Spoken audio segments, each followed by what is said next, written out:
પૂર્વ ઉપરાષ્ટ્રપતિ જગદીપ ધનખડ રાજીનામું આપ્યાના 53 દિવસ બાદ પહેલીવાર જાહેરમાં જોવા મળ્યા.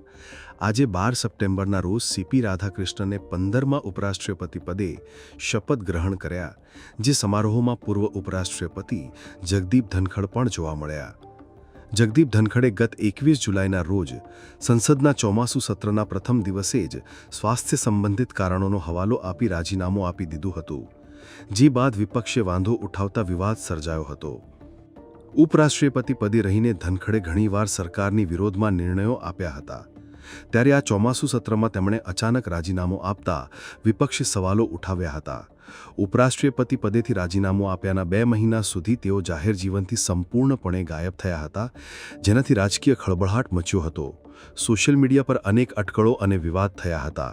ત્યારે આખરે 53 દિવસના લાંબા બ્રેક બાદ આજે તેઓ જાહેરમાં જોવા મળ્યા અને નવા ઉપરાષ્ટ્રપતિ સીપી રાધાકૃષ્ણને શુભેચ્છાઓ પાઠવી હતી.